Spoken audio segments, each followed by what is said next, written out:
adusabire kuri ubu n'iteka ryose udusabire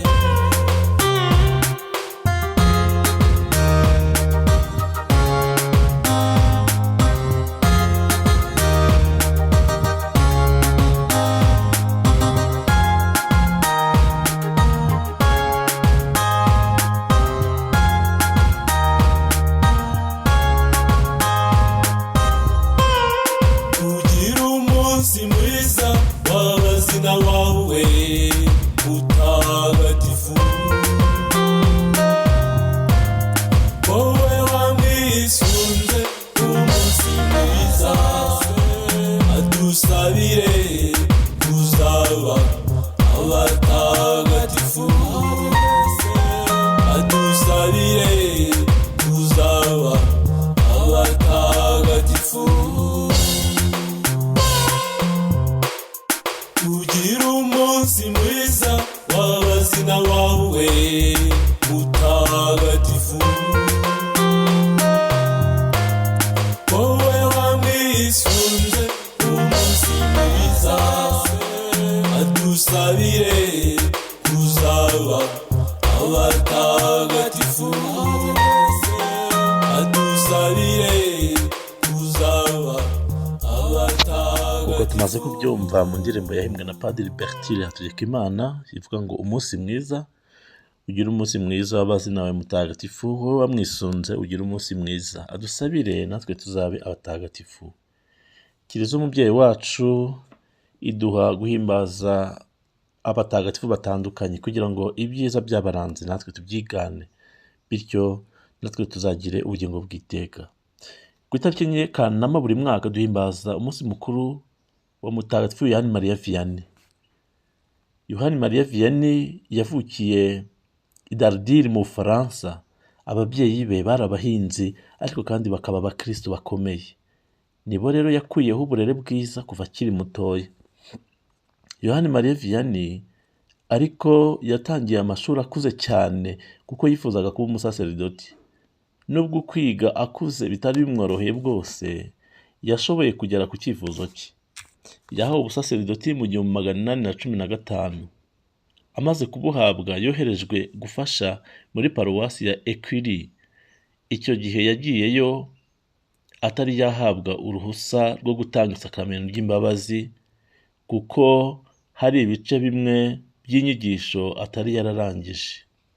Ubundi mu gutanga isakamento ry'imbabazi buri mupadiri wabuhawe wese siko aritanga, ahubwo akenshi cyakora yamaze kuhabwa isakamento ry'ubusaseridoti bamuha urupapuro rumwemerera kumva ibyaha no kubikiza mu izina rya Yezu.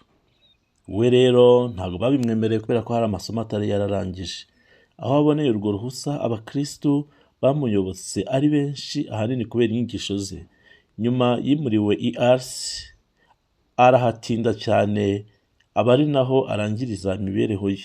Ageze i Ars ntiyatinze kubona ko abakristo baho badohotse cyane abandi bagata. Yarabavuguruye, arabigisha, abaha inama nziza kandi ababera urugero rwo kwitagatifuza. Imyifatire ye yatumaga rubanda rumubonamo umuntu ukorerwamo n'Imana. Nuko abakristo benshi bagaturuka hirya no hino mu gihugu ndetse no mu mahanga baje ngo abafashe guhabwa isakamento ry'imbabazi. Hari n'abazaga baje kwiyumvira gusa inyigisho ze no gusenga hamwe nawe. Yohani Mariya Vianney yabaye koko umuhuza w'Imana n'abantu. Bityo paruwasi ya Ars ayihindura umurwa wa Nyagasani, iba ihuriro ry'abifuza kugororokera Imana ndetse n'abafite inyota yo kuyimenya.